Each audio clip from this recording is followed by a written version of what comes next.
Ma cousine riait. Elle riait de cette manière stridente et fausse qui fait grincer les dents, la tête renversée en arrière pour bien montrer son collier de perles. Tu gâches ta vie à la mairie, Isolde. C'est pathétique, a-t-elle gloussé. Je n'ai rien dit. J'ai serré mon verre de jus d'orange bon marché jusqu'à ce que mes jointures blanchissent. Mais 2 heures plus tard, quand l'hélicoptère noir tactique du GIGN s'est posé au milieu des vignes de notre grand-père, soulevant un nuage de poussière qui a recouvert sa Porsche Cayenne flambant neuve, et que le général en tenue de combat m'a salué en disant « Commandant, nous attendons vos ordres », ma cousine est tombée à genoux. Littéralement. Et je mentirais si je disais que ce n'était pas le moment le plus satisfaisant de ma vie. Mais avant de plonger dans ce chaos absolu, j'aimerais savoir d'où vous écoutez cette histoire incroyable. Dites-moi dans les commentaires de quelle ville ou de quel pays vous venez, et quelle heure il est chez vous en ce moment même. Si vous aimez les histoires de karma instantané, abonnez-vous, car ce qui va suivre dépasse tout ce que vous pouvez imaginer. Tout a commencé comme toutes les cousinades annuelles de la famille Delacroix, par une chaleur étouffante et une avalanche de mépris passif-agressif. Nous étions réunis au Château des Vignes, une vieille bâtisse en pierre dorée au cœur de la Dordogne, près de Bergerac. C'était l'héritage de notre grand-père, un lieu magnifique qui sentait la terre chaude, le raisin mûr et, aujourd'hui, l'hypocrisie. J'étais arrivé avec ma Peugeot 206 grise, une voiture qui avait vu des jours meilleurs, avec ses rayures sur l'aile droite et sa climatisation poussive. À peine avais-je franchi le portail en fer forgé que mon oncle Baudouin, le patriarche autoproclamé de la famille, m'avait fait signe de la main, comme on chasse une mouche. « Isolde, ma petite » avait-il crié, son ventre proéminent tendant les boutons de sa chemise en lin blanc. Ne te gare pas dans l'allée principale. On attend des invités importants, et t'as, enfin, ton véhicule fait un peu tâche à côté de la Mercedes de Bérénice. Mets-toi derrière la grange, dans l'herbe haute. J'avais obéi sans broncher. C'était mon rôle dans cette famille, la petite cousine effacée, la célibataire de 34 ans sans ambition, l'employé de mairie qui tamponne des formulaires d'état civil dans un sous-sol poussiéreux. Du moins, c'est ce qu'ils croyaient tous. C'est le mensonge que j'avais soigneusement construit depuis 10 ans pour protéger ma véritable identité. Quand j'ai rejoint le groupe sur la terrasse ombragée par les glycines, Bérénice tenait déjà la cour.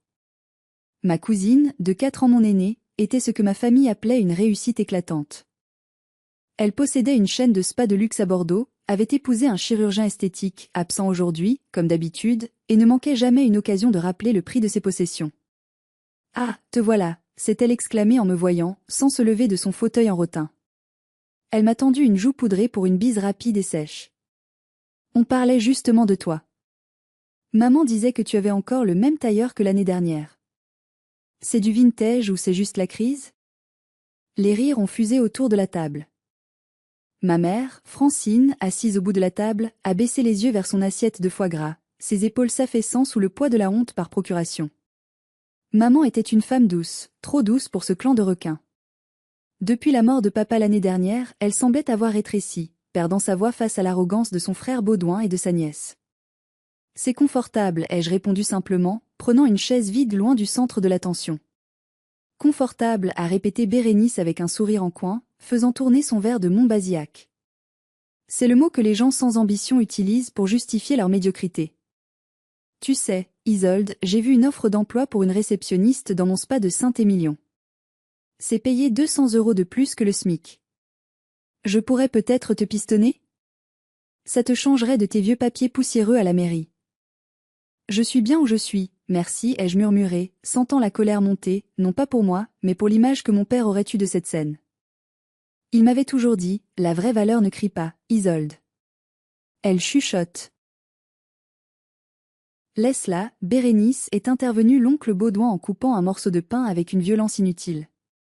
Certaines personnes sont faites pour être des leaders, d'autres pour être des suiveurs.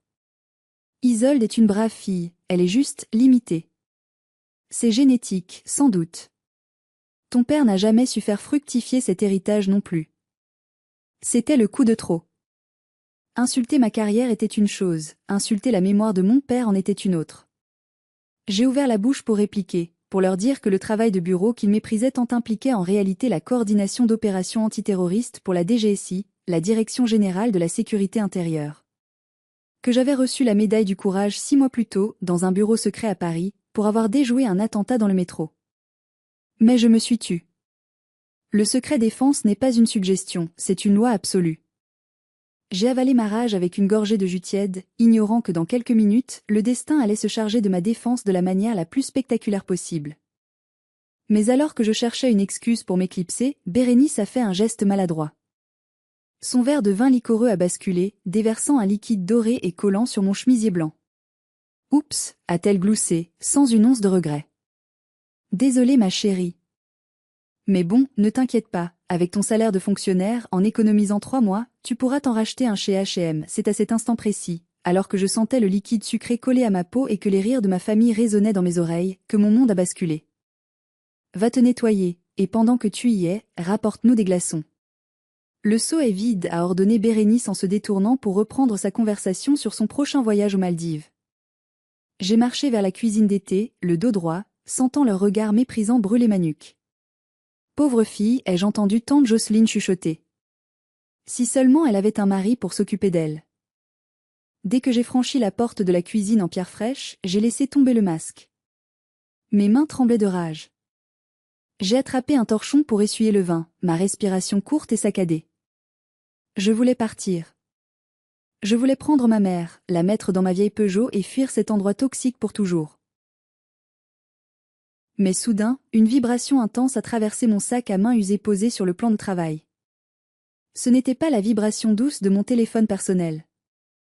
C'était une vibration longue, saccadée, insistante. Le genre de signal qui gèle le sang de n'importe quel agent de terrain. J'ai plongé la main dans le sac, écartant les mouchoirs et les clés pour atteindre le fond, là où une doublure secrète dissimulait un smartphone noir, épais, sans marque, crypté au plus haut niveau militaire. L'écran ne montrait aucun numéro, juste un fond rouge clignotant avec 2 mots en lettres capitales blanches, Aigle blanc. Mon cœur a raté un battement. Aigle blanc n'était pas un exercice. C'était le code le plus élevé, réservé aux menaces directes contre la tête de l'État. J'ai scanné mon empreinte digitale et l'iris de mon œil. Le message s'est déroulé, froid et terrifiant. Alerte, menace surfacière détectée sur couloir aérien sud-ouest. Cotam 001, unité présidentielle, déroutée. Atterrissage d'urgence requis immédiatement. Lieu, aéroport Bergerac Dordogne-Périgord, EGC. État, 45 minutes. Situation, zone d'ombre tactique au sol. Risque de sniper ou mampade. Agent sur place, commandant Isolde Delacroix. Activation immédiate. J'ai relu le message 3 fois. Le président de la République était dans un Falcon 7X au-dessus de nos têtes, visé par un missile potentiel, et il allait se poser sur la petite piste de Bergerac dans moins d'1 heure. Et je me trouvais à exactement 3 kilomètres à vol d'oiseau de la piste. J'ai couru vers la fenêtre de la cuisine qui donnait sur les vignes. Le domaine de mon grand-père était situé sur une colline. C'était pittoresque pour les touristes, mais pour un expert en sécurité, c'était un cauchemar. De notre terrasse, on avait une vue plongeante, dégagée et parfaite sur l'approche finale de la piste d'atterrissage. Si quelqu'un voulait abattre un avion en phase d'approche avec un fusil de précision lourd ou un lance-missile portable, le toit de notre grange ou le clocher de la vieille chapelle au bout du domaine étaient les meilleurs endroits possibles. Merde, ai-je murmuré. Mon oreillette Bluetooth sécurisée, que je gardais toujours chargée dans ce sac, s'est connectée. La voix du directeur des opérations à Paris a résonné directement dans mon oreille, sans préambule. Commandant Delacroix, vous me recevez ? 5 sur 5, directeur, ai-je répondu, ma voix changeant instantanément. Fini la cousine timide. C'était la voix qui avait négocié avec des preneurs d'otages et dirigé des assauts. Vous êtes notre seul actif fiable dans la zone immédiate. Les équipes du GIGN de Bordeaux sont en route par hélicoptère, mais ils sont à 20 minutes. L'équipe de protection rapprochée au sol est minimale. Nous avons des renseignements indiquant qu'une équipe de frappe hostile est déjà en position dans votre secteur. Votre domaine familial est le point stratégique le plus dangereux. Je suis sur place. Je confirme visuel sur le secteur nord de la piste, ai-je dit, scannant l'horizon. Isolde, écoutez-moi bien, la voix du directeur était grave.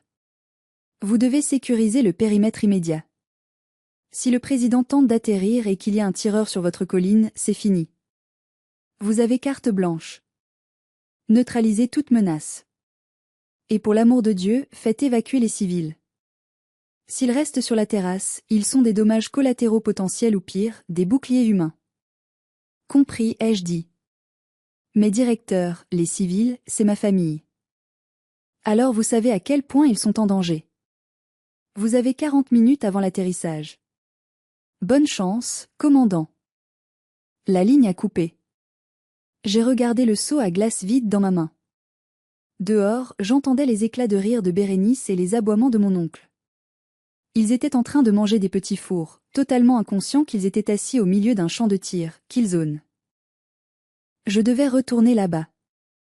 Je devais redevenir Isolde la soumise pour quelques secondes encore, juste le temps de les sauver malgré eux. Mais je savais une chose, la fête était finie. Je suis sortie de la cuisine, non pas avec des glaçons, mais avec une détermination froide qui aurait dû les alerter si seulement ils avaient pris la peine de me regarder vraiment. Le soleil de midi tapait fort sur les dalles de pierre. L'odeur du thym et de la lavande se mêlait à celle, plus âcre, de mon anxiété. Je suis arrivée près de la grande table. Bérénice était debout, son téléphone à la main, en train de faire un direct sur Instagram. Coucou mes chéris. Regardez ce cadre magnifique. On est en famille, c'est tellement important les racines, n'est-ce pas?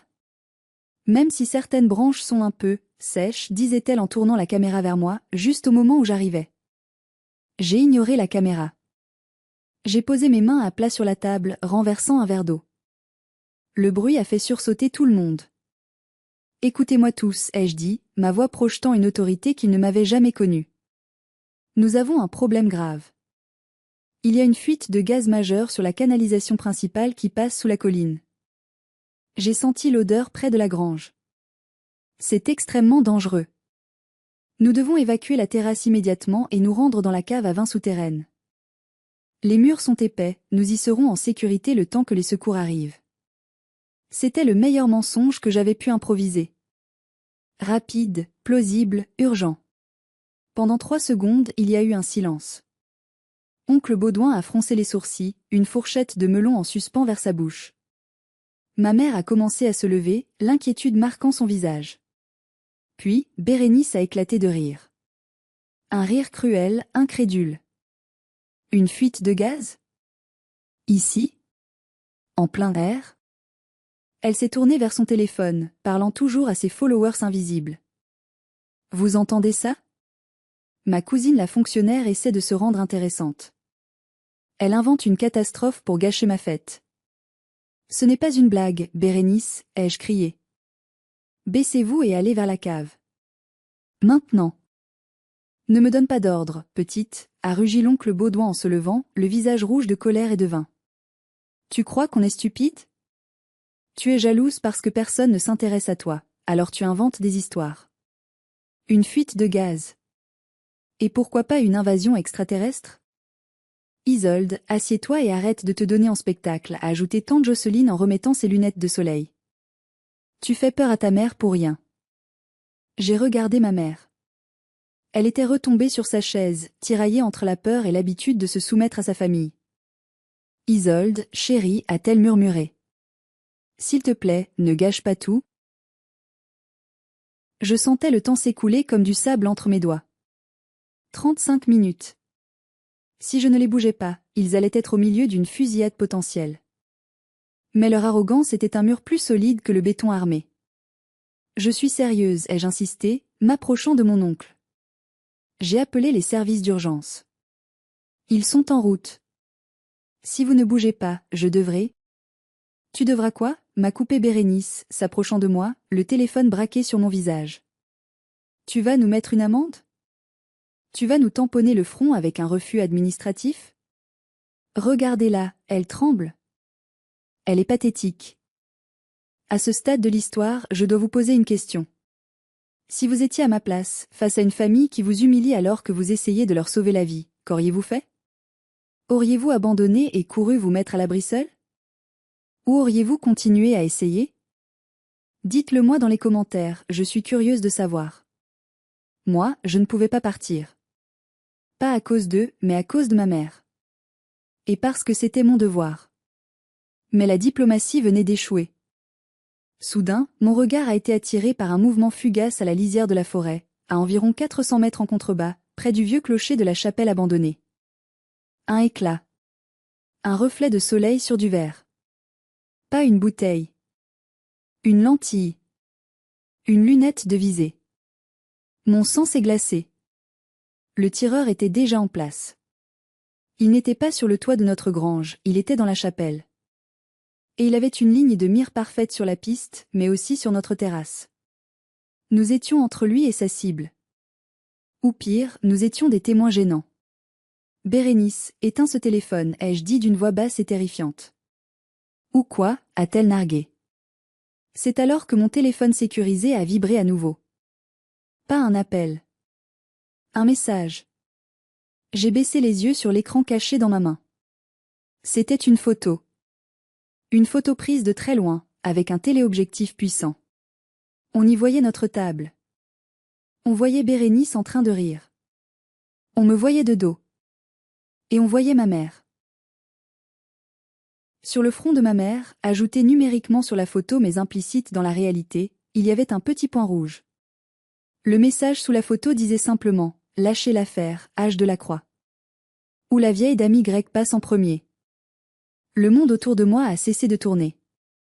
Les rires de Bérénice sont devenus un bourdonnement lointain. Ils savaient qui j'étais. Ils savaient que j'étais là. Et ils utilisaient ma mère comme levier. La terreur a un goût métallique, comme sucer une vieille pièce de monnaie. Je l'avais ressentie à Paris, à Marseille, dans des planques sordides.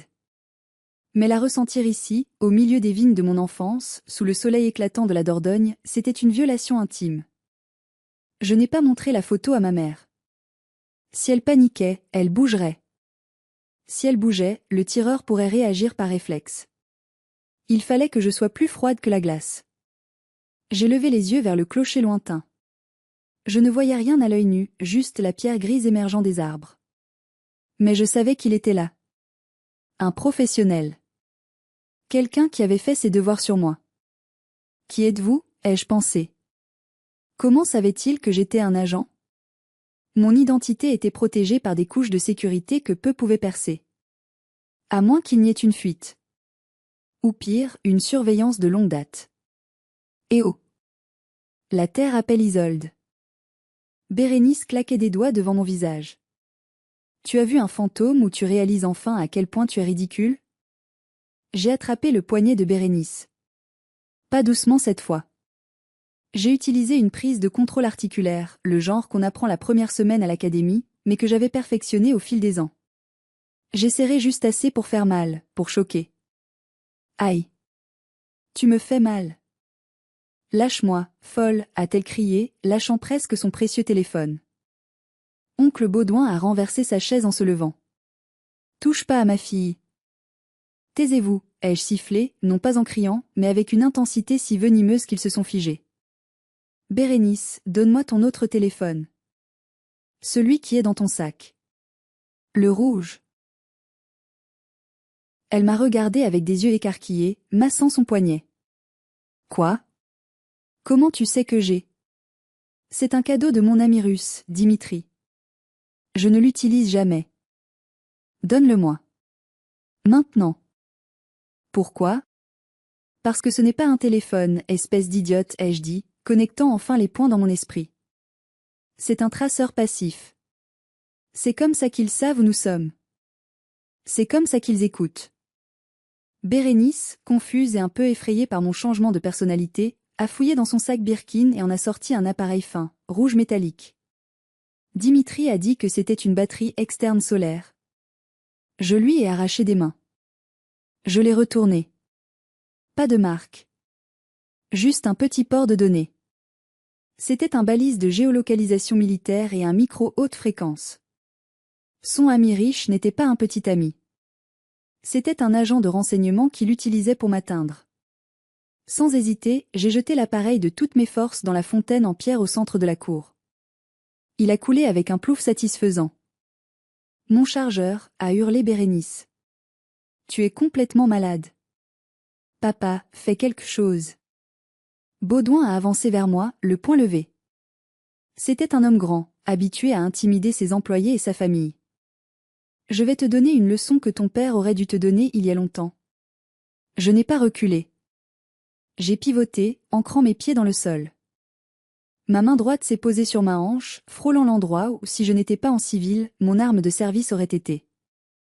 Baudouin, si tu fais un pas de plus, je te brise le bras en 3 endroits, ai-je dit calmement. Il s'est arrêté net, la bouche ouverte. Il n'avait jamais entendu ce ton. Personne dans cette famille n'avait jamais entendu ce ton. C'était le ton de quelqu'un qui a vu la mort et qui n'a plus peur des tyrans de salon. Tu me menaces, a-t-il bafouillé. Non, je t'informe, ai-je répondu. Maintenant, écoutez-moi bien. Il n'y a pas de fuite de gaz. Il y a un homme avec un fusil de précision dans le clocher de la chapelle. Il vise cette terrasse. Maman, ne bouge pas la tête. Ma mère a laissé échapper un petit cri étouffé, portant la main à sa bouche. Isolde, arrête tes délires paranoïaques, a crié tante Jocelyne. Tu as besoin d'un psychiatre. Non, ai-je dit, regardant ma montre. J'ai besoin d'une zone d'extraction. Et vous avez besoin de vous taire. À cet instant, un bruit sourd a commencé à se faire entendre au loin. Un battement rythmique, lourd, qui faisait vibrer l'air et trembler les verres de cristal sur la table. Timp timp timp timp. Bérénice a levé les yeux au ciel, plissant les yeux contre le soleil. C'est quoi ça? Un tracteur? Non, ai-je dit, un petit sourire froid touchant mes lèvres pour la première fois de la journée. C'est la cavalerie. Le bruit est devenu assourdissant en quelques secondes. 2 ombres immenses ont glissé sur les vignes, rapides comme des prédateurs. 2 hélicoptères EC-725 Caracal de l'armée de l'air, peints en gris sombre mat, ont surgi de derrière la ligne d'arbres. Le vent généré par leur rotor a frappé la terrasse comme un ouragan. Les nappes se sont envolées, les verres se sont brisés, les chapeaux de paille de ma famille ont valsé. Bérénice a hurlé, protégeant sa coiffure inutile. Oncle Baudouin s'est recroquevillé, se couvrant la tête de ses bras, terrifié. Eux qui se croyaient les rois du monde ressemblaient soudain à des fourmis paniquées. Les hélicoptères ne se sont pas posés, il n'y avait pas la place. Ils sont restés en vol stationnaire à 10 mètres du sol, les portes latérales ouvertes. Des cordes lisses ont été jetées. Et là, sous les yeux écarquillés de ma famille, des hommes en combinaison tactique noire, cagoulés, armés de fusils d'assaut HK-416, ont glissé le long des cordes avec une fluidité terrifiante. C'était le GIGN, l'unité d'élite de la gendarmerie, détachée pour la protection présidentielle. Ils ont touché le sol et se sont immédiatement déployés en éventail, formant un périmètre de sécurité autour de la terrasse, leurs armes pointées vers l'extérieur, vers les menaces que ma famille refusait de voir. Un officier, reconnaissable à ses galons, s'est détaché du groupe. Il ne s'est pas dirigé vers Baudouin, l'homme le plus riche. Il ne s'est pas dirigé vers Bérénice, la plus bruyante. Il a marché droit vers moi. Il s'est arrêté à 1 mètre, a claqué les talons et a porté la main à son casque pour un salut militaire impeccable. Commandant de la Croix, a hurlé l'officier pour couvrir le bruit des rotors. Unité Alpha en position. Le secteur est verrouillé. Nous attendons vos instructions pour le paquet VIP. Le temps s'est arrêté sur la terrasse. Les hélicoptères se sont éloignés pour surveiller la zone, ramenant un semblant de calme auditif. J'ai regardé ma famille. Leurs visages étaient des masques de choc absolu. La mâchoire de Bérénice pendait littéralement. Oncle Baudouin était blanc comme un linge, ses yeux passant de l'officier armé à sa nièce fonctionnaire en tailleur bon marché. Commandant, a chuchoté Bérénice, le mot sortant comme un étranglement. Mais, tu travailles à la mairie? J'ai ignoré sa question. J'ai sorti mon badge. Pas un badge d'employé municipal. Un porte-carte en cuir noir contenant une carte tricolore barrée d'une bande rouge diagonale, le signe des agents de très haut niveau de la sécurité intérieure et une plaque métallique dorée gravée du sigle de la République. Capitaine, ai-je dit à l'officier du GIGN, ma voix ferme et claire. La menace est identifiée au clocher sud, distance 400 mètres. Présence possible d'explosifs. J'ai besoin d'une équipe d'intervention immédiate sur le clocher. Et j'ai besoin que ces civils. J'ai désigné ma famille d'un geste vague, soient mis en sécurité dans la cave blindée. Immédiatement. Confiscation des téléphones. Risque de traçage. À vos ordres, commandant. L'officier s'est tourné vers ma famille. Mesdames, messieurs, veuillez me suivre. Tout de suite. Laissez vos affaires. Mais, ma voiture. A commencé Baudouin. Monsieur, si vous ne bougez pas dans 3 secondes, mes hommes vous porteront, a aboyé l'officier. C'était le moment de bascule. Le moment où la réalité artificielle de Bérénice s'est effondrée face à la réalité brute de mon monde. Pourtant, alors que l'adrénaline me portait, un frisson glacé m'a parcouru. J'ai sorti mon téléphone sécurisé pour montrer le message de menace au capitaine, la photo avec le point rouge sur ma mère. Regardez ça, capitaine. Ils ont un visuel sur nous. J'ai déverrouillé l'écran. J'ai ouvert la messagerie cryptée. Vide. Le message n'était plus là.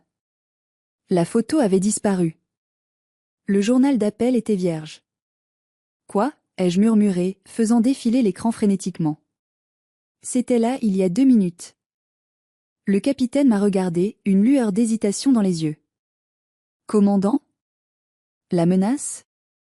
J'ai reçu une photo. Un sniper.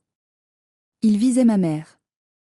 Commandant, nos scanners thermiques ne détectent aucune signature de chaleur humaine dans le clocher, a dit le capitaine, touchant son oreillette. Le drone vient de faire un passage. C'est vide. Il n'y a personne. J'ai senti le sol se dérober sous mes pieds. Pas de message. Pas de tireur thermique. Étais-je en train de craquer ? Était-ce le stress de la mort de papa qui refaisait surface, comme le prétendait ma tante ? Avais-je halluciné le point rouge ? Bérénice, qui était traînée vers la cave par un agent, s'est retournée et a crié. Vous voyez ?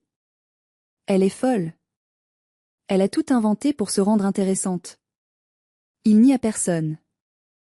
Pendant une fraction de seconde, le doute m'a envahi. Et si j'avais tort ? Et si j'avais déclenché une opération de sécurité nationale sur une hallucination paranoïaque ? Mais alors, j'ai repensé au chargeur de Bérénice que j'avais jeté dans l'eau. Et j'ai repensé à l'angle de la photo. Le soleil. L'ombre. Non, ai-je dit, reprenant mes esprits. Capitaine, ne vous fiez pas aux thermiques. Ils utilisent des couvertures thermiques de qualité militaire. Ils sont là. C'est un piège numérique. Ils ont effacé les messages à distance pour me faire passer pour une incompétente et me faire baisser la garde. J'ai levé les yeux vers le clocher. Je vais le chercher moi-même. Négatif, commandant, vous êtes le coordinateur, vous ne pouvez pas ? Je suis la seule à connaître ce terrain. Je jouais dans cette chapelle quand j'étais gamine. Je connais les angles morts que votre drone ne voit pas. J'ai tendu la main vers l'agent le plus proche. Donnez-moi votre HK-416 et votre gilet. L'agent a hésité, a regardé son capitaine. Le capitaine a vu le feu dans mes yeux. Il a hoché la tête. J'ai enfilé le gilet pare-balles lourd par-dessus mon chemisier taché de vin. J'ai vérifié la chambre du fusil d'assaut. J'ai regardé ma famille qui disparaissait dans l'obscurité de la cave, les yeux de ma mère remplis de larmes et de peur. Fermez cette porte et ne l'ouvrez pour personne sauf moi, ai-je ordonné. Puis je me suis mise à courir vers les vignes, une guerrière en jupe crayon et gilet tactique, courant vers la mort pour protéger ceux qui m'avaient méprisé toute ma vie. Courir dans des rangées de vignes avec des chaussures de ville n'est pas idéal, mais l'adrénaline est un puissant anesthésiant. Je connaissais chaque pied de vigne, chaque pierre de ce domaine. C'était mon terrain de jeu bien avant d'être le terrain de chasse d'un assassin. Alpha a un commandant, nous avons des mouvements suspects secteur et lisière de forêt, crachota mon oreillette. Reçu. C'est une diversion, ai-je haleté en sprintant, courbé en deux pour rester sous la ligne de visée des feuilles de vigne. La menace principale est au clocher. Ne déviez pas vos yeux de la piste. Je savais qu'ils essayaient de diviser nos forces. C'était une tactique classique. Créer du bruit à l'est pour que le tireur à l'ouest puisse aligner son tir sur le cockpit de l'avion présidentiel sans être dérangé. Arrivé au pied de la colline de la chapelle, je me suis plaqué contre un vieux mur de pierre sèche. Mon cœur battait la chamade, non pas de peur, mais de cette hyperlucidité froide qui précède le combat. J'ai repensé à Baudouin. À son visage quand j'ai pris le commandement. À la façon dont Bérénice s'est tue quand j'ai sorti mon badge. Pendant des années, j'avais cru que leur validation était ce qui me manquait. Je voulais qu'ils soient fiers de moi. Mais accroupi dans la boue, serrant un fusil d'assaut, j'ai réalisé une vérité brutale, je n'avais pas besoin qu'ils soient fiers. J'avais besoin qu'ils soient en sécurité. C'était ça, la différence entre leur monde superficiel et le mien. Eux cherchaient l'admiration. Moi, je cherchais le résultat. Capitaine, ai-je chuchoté dans la radio. Je suis au point d'insertion. Je vais entrer par la crypte. C'est un accès que les plans cadastraux ne montrent pas. Commandant, attendez les renforts. Vous êtes seul. Négatif. L'avion atterrit dans 12 minutes. Si j'attends, il aura une fenêtre de tir. J'ai contourné la ruine, écarté des ronces épaisses et trouvé la vieille grille rouillée que j'utilisais enfant pour faire peur à mes cousins. Elle a grincé, mais le vent couvrait le bruit. Je me suis glissé dans l'obscurité fraîche de la crypte. L'odeur de salpêtre et de vieilles pierres m'a accueilli. J'ai monté l'escalier en colimaçon, silencieuse comme une ombre. Mes années d'entraînement au CQB, combat close quarté, ont pris le dessus. Chaque pas était calculé. Arrivé en haut, sous la charpente du clocher, j'ai vu la lumière filtrer à travers les persiennes en bois. Et je l'ai vu. Ils n'étaient pas seuls. Ils étaient deux. Un observateur, spoté, et un tireur. Ils étaient allongés, recouverts de couvertures thermiques argentées, ce qui expliquait l'échec du drone. Le fusil était un monstre, un Barrett .50, capable de transpercer le blindage d'un avion ou un moteur à 2 km. Le spoté a murmuré quelque chose en russe dans sa radio. Le tireur a ajusté sa lunette. Il visait l'approche de la piste. Je n'ai pas hésité. Pas de sommation. C'était une situation tir à vue. J'ai levé mon HK-416. Police. Ne bougez plus. C'était stupide de crier, mais le protocole restait ancré quelque part. Le spoté a pivoté avec une vitesse incroyable, sortant une arme de poing munie d'un silencieux. Pac-pac. J'ai tiré 2 fois. Double tape dans le torse du spoté. Il a été projeté en arrière. Le tireur a lâché son fusil lourd et a tenté de dégainer un couteau de combat tout en roulant sur le côté. Il était rapide, trop rapide. Il s'est jeté sur moi avant que je puisse réaligner mon arme longue dans cet espace exigu. Le choc m'a coupé le souffle. Nous avons roulé sur le plancher poussiéreux. Il sentait le tabac froid et la sueur rance. Il était fort, mais j'étais en rage. J'étais en rage contre lui pour avoir menacé ma mère, en rage contre ma famille pour m'avoir humilié, en rage contre le monde entier. Il a essayé de m'étrangler. J'ai vu des étoiles. J'ai repensé au visage suffisant de Bérénice. Tu es pathétique. Non, ai-je hurlé. J'ai planté mon pouce dans son œil. Il a hurlé. J'ai profité de son recul pour lui asséner un coup de crosse violent sur la tempe. Il s'est effondré, inerte. Je me suis relevée, haletante, essuyant le sang qui coulait de ma lèvre fendue. J'ai ramassé ma radio qui avait glissé au sol. Commandant à Alpha. Cible neutralisée. 2 hostiles au tapis. Le fusil est sécurisé. Bien reçu, commandant. Beau travail, a répondu le capitaine, le soulagement évident dans sa voix. Regardez vers l'est, Isolde. Je me suis approché de l'ouverture du clocher. Au loin, dans le ciel azur, un point brillant grandissait. Le Falcon 7X présidentiel, magnifique et vulnérable, entamait sa descente finale. Sans moi, il aurait été transformé en boule de feu à cet instant précis. Mais alors que je regardais l'avion descendre, j'ai remarqué quelque chose sur l'équipement du tireur inconscient. Une tablette ouverte. Sur l'écran, il n'y avait pas de plan de vol. Il y avait des profils.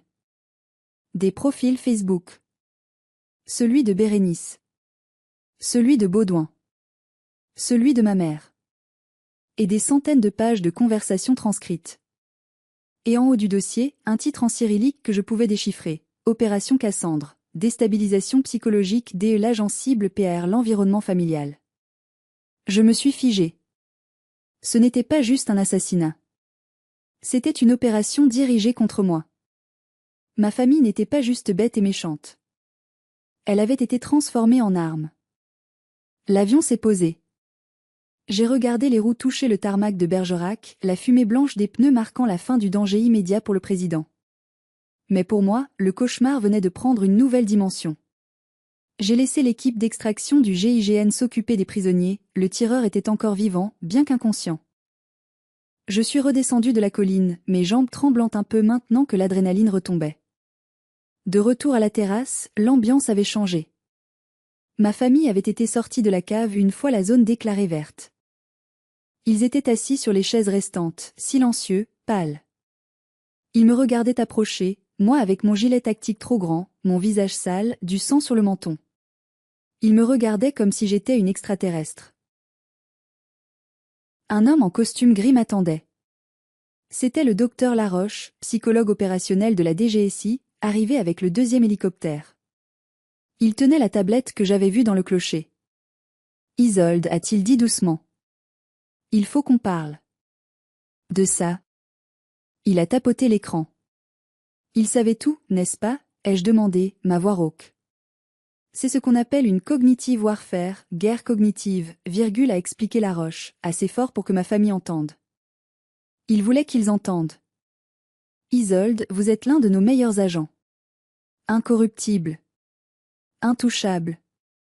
Sauf sur un point, votre famille. Bérénice a levé la tête, les yeux rouges d'avoir pleuré. De quoi il parle? Laroche s'est tourné vers elle. Madame, depuis 3 ans, votre fil d'actualité Facebook, vos publicités Instagram, les articles que vous lisiez, tout était manipulé. Des algorithmes ciblés, payés par une puissance étrangère hostile, pour vous inonder de contenus antifonctionnaires, de mépris pour les femmes célibataires de plus de 30 ans, de glorification de l'argent facile. C'est ridicule, a craché Baudouin, bien que moins fort que d'habitude. Vraiment, a continué Laroche. Monsieur, vous avez rejoint 3 groupes Facebook l'année dernière sur la vérité sur les parasites de l'État, n'est-ce pas? Ces groupes étaient administrés depuis Saint-Pétersbourg. Ils ont analysé vos profils psychologiques. Ils savaient que vous étiez narcissique et insécure. Ils ont amplifié ces traits. Ils vous ont nourri de haine pour qu'à chaque réunion de famille, vous attaquiez Isolde. Pour que vous la brisiez psychologiquement. Pour qu'elle doute d'elle-même, qu'elle soit distraite, fatiguée, déprimée. Je me suis sentie nauséeuse. Toutes ces insultes. Ces tu n'es rien. Ces moqueries sur mon célibat. Ce n'était pas seulement de la méchanceté familiale ordinaire. C'était une campagne militaire. J'étais la forteresse, et ma famille était le bélier qu'ils utilisaient pour enfoncer la porte. Ils voulaient que je démissionne, ai-je demandé. Mieux. Ils voulaient que vous soyez instable aujourd'hui. Ils savaient que le président viendrait un jour dans la région. Ils ont préparé le terrain. Aujourd'hui, avec les faux messages qui disparaissaient, ils voulaient vous faire passer pour folle devant vos collègues pour que vous soyez relevé de vos fonctions juste avant l'atterrissage. Si vous aviez craqué, si vous aviez écouté votre cousine qui vous traitait de paranoïaque, le président serait mort à l'heure qu'il est. Un silence lourd est tombé sur la terrasse. J'ai regardé Bérénice. Pour la première fois, je ne voyais pas un monstre. Je voyais une marionnette. Une marionnette vaniteuse, stupide, certes, mais une marionnette dont les ficelles étaient tirées par des gens bien plus dangereux qu'elle. Elle a regardé ses mains, puis moi. Je ne savais pas. Je pensais juste que... Tu pensais ce qu'il voulait que tu penses, ai-je dit froidement. Tu as été leur idiot utile, Bérénice. Tu as failli aider à assassiner le président parce que tu ne pouvais pas t'empêcher d'être méchante avec moi. Elle a éclaté en sanglots. Pas des sanglots de crocodile cette fois.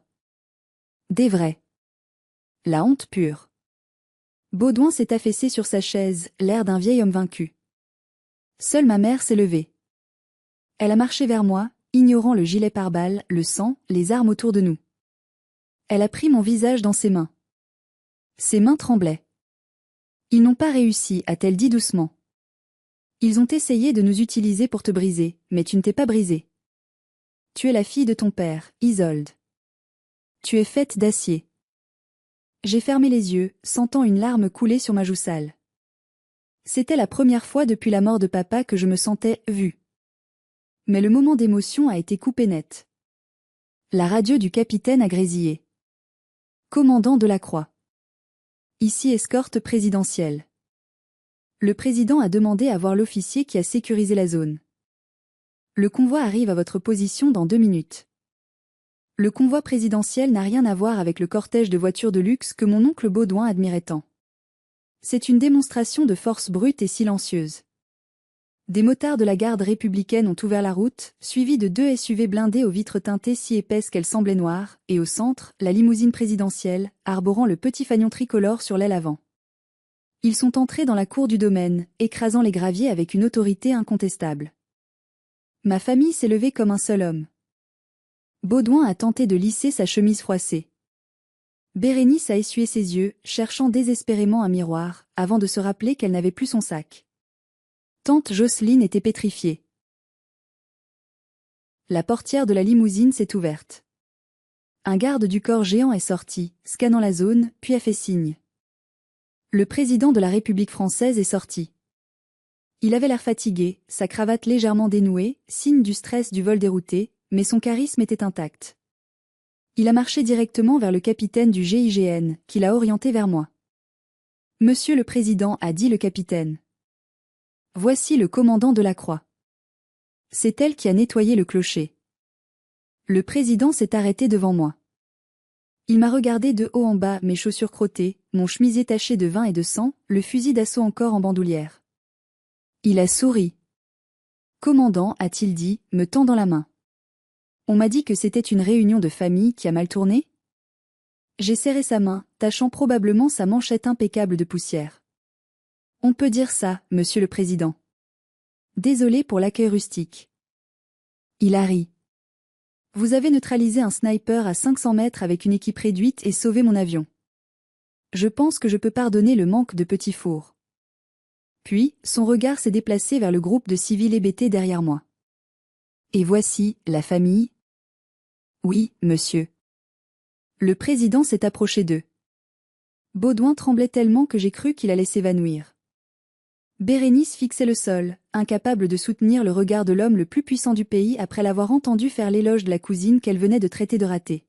« Vous avez une nièce extraordinaire » a dit le président à Baudouin, sa voix devenant soudainement plus grave, plus présidentielle. « J'espère que vous réalisez la chance que vous avez. Des gens comme Isolde, ils portent le poids de la nation sur leurs épaules. Ils le font dans l'ombre, sans demander de merci, souvent pour des salaires bien inférieurs à ce qu'ils méritent, pendant que d'autres... » Il a laissé traîner son regard sur la tenue de luxe de Bérénice, profite de la liberté qu'elle garantit. C'était une gifle diplomatique, mais une gifle quand même.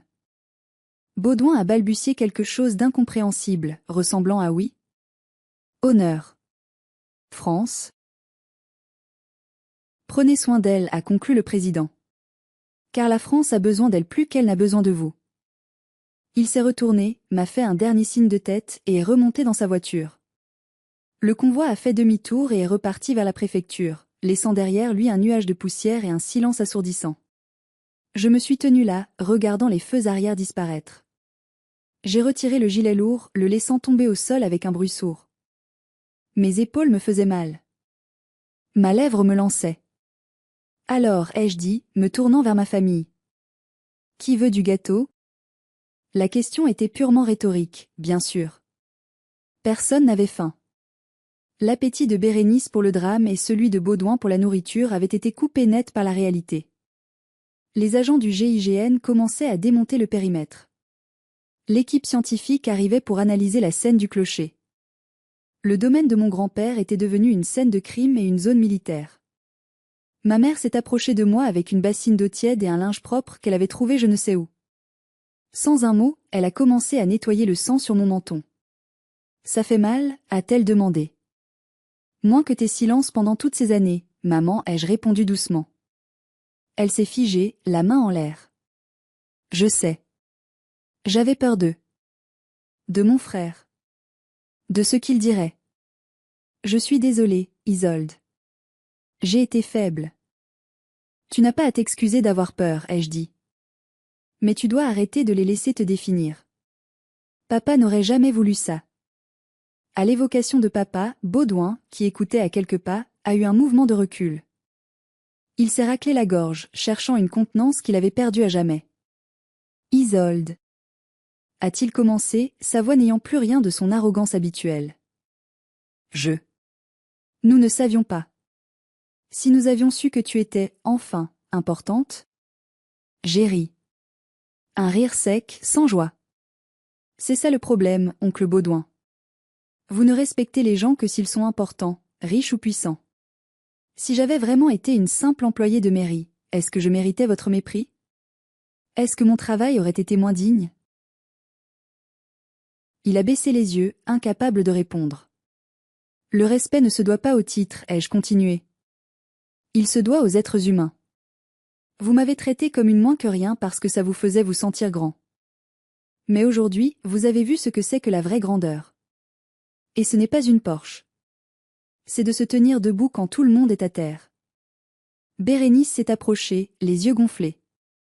Elle avait l'air d'une petite fille perdue sans ses jouets. Est-ce que je vais aller en prison? A-t-elle demandé d'une voix tremblante. Pour le téléphone? Pour avoir gêné l'opération? J'ai regardé le capitaine du GIGN qui attendait mes instructions pour le rapport. Je pouvais les détruire. Je pouvais porter plainte pour entrave, pour mise en danger de la vie d'autrui.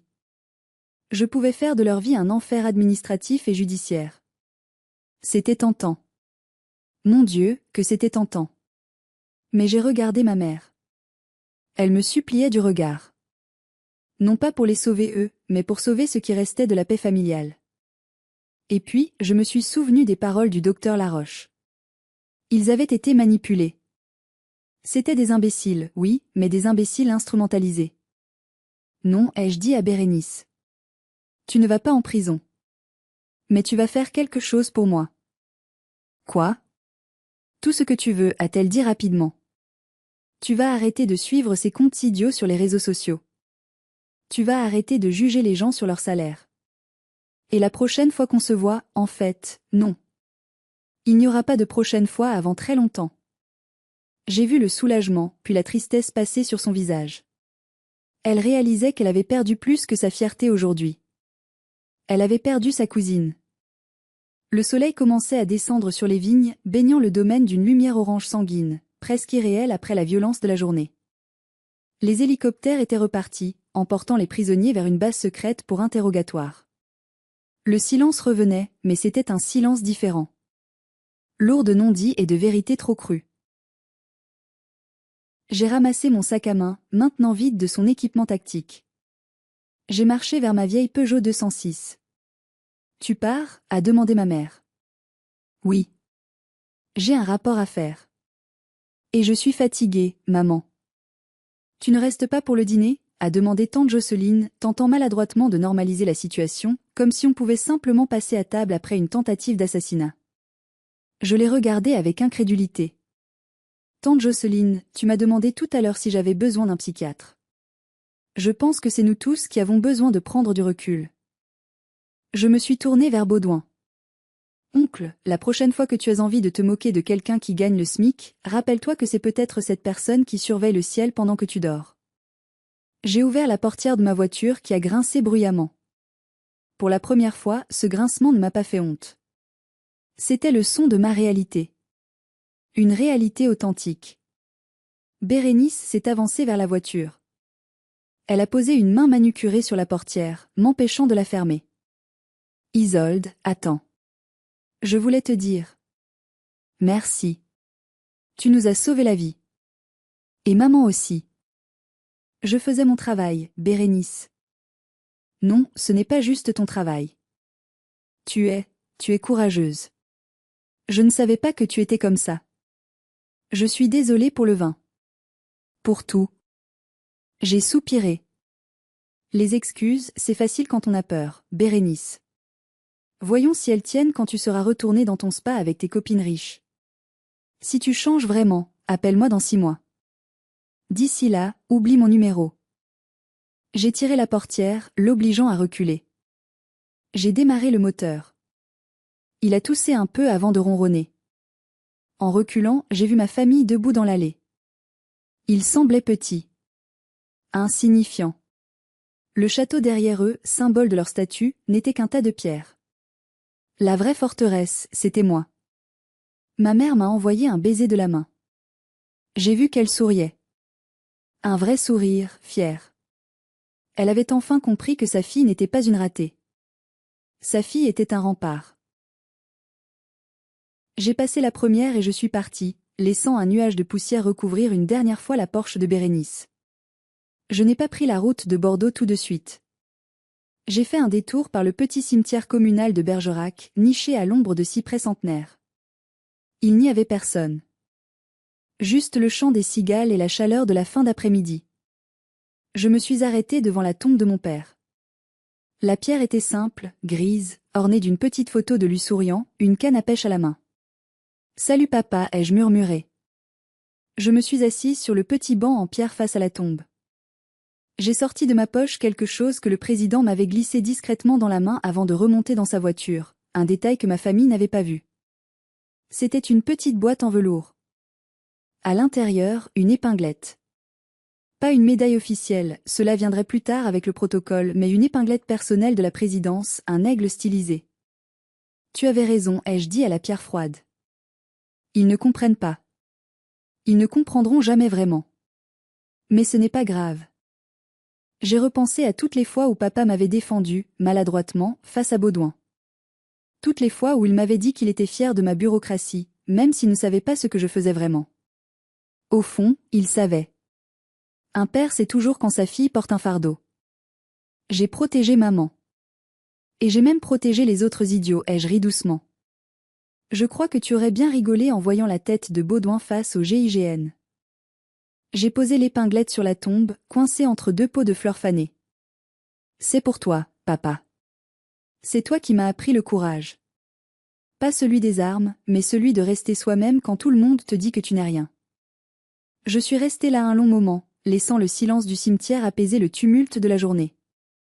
Je n'étais plus la cousine pauvre. Je n'étais plus la victime d'une guerre psychologique russe. J'étais Isolde Delacroix. Et pour la première fois de ma vie, ce nom suffisait. J'ai repris la route alors que le soleil disparaissait derrière les collines de la Dordogne.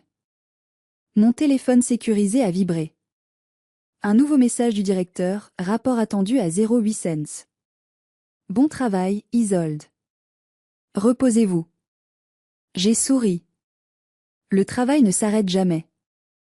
Mais demain, je l'affronterai avec une nouvelle armure, la certitude que rien, ni les balles ni les mots empoisonnés de ma famille, ne pouvaient plus m'atteindre. Cette journée a changé ma vie, mais pas de la manière dont vous pourriez le penser. Je n'ai pas eu de promotion, j'étais déjà au sommet de mon échelon, je n'ai pas gagné au loto, et je conduis toujours ma Peugeot 206. Mais quelque chose de fondamental a changé, l'équilibre du pouvoir. Bérénice m'a envoyé un message 3 jours plus tard. Pas d'insultes, pas de vantardise. Juste une photo d'elle, sans maquillage, en train de faire du bénévolat dans une soupe populaire. Sous la photo, elle avait écrit « J'essaie de comprendre ce que veut dire servir ».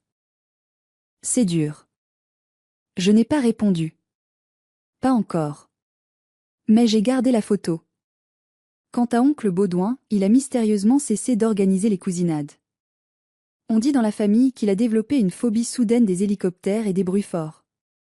J'ai appris une leçon précieuse ce jour-là, et je veux la partager avec vous. Nous passons souvent notre vie à chercher la validation de personnes qui sont incapables de voir notre vraie valeur. Nous laissons des gens toxiques, même, et surtout, s'ils sont de notre famille, nous faire sentir petits. Mais la vérité, c'est que leur mépris est souvent le reflet de leur propre insécurité. Et parfois, comme dans mon cas, c'est littéralement une arme utilisée contre vous. Ne laissez personne vous dire que ce que vous faites est inutile. Que votre vie est petite. Que vous n'avez pas d'ambition parce que vous ne conduisez pas une voiture de sport. La vraie ambition, c'est de faire ce qui est juste, même quand personne ne regarde. Surtout quand personne ne regarde. Et si un jour, votre famille se moque de vous, souriez. Gardez le silence. Parce que vous ne savez jamais quand un hélicoptère noir pourrait atterrir dans votre jardin pour remettre les pendules à l'heure. Merci d'avoir écouté mon histoire. Si elle vous a touché, si vous aussi vous avez une Bérénice ou un Baudouin dans votre vie, mettez un j'aime à cette vidéo. Mieux encore, racontez-moi votre histoire dans les commentaires. Quelle est la meilleure revanche que vous ayez prise sur une famille toxique? Je lis tous vos commentaires, c'est ma thérapie à moi. N'oubliez pas de vous abonner pour ne pas manquer la suite, car figurez-vous que l'histoire du terrain du grand-père est loin d'être finie, et Bérénice a encore quelques tours dans son sac Birkin. Mais ça, c'est une histoire pour une autre fois. À bientôt.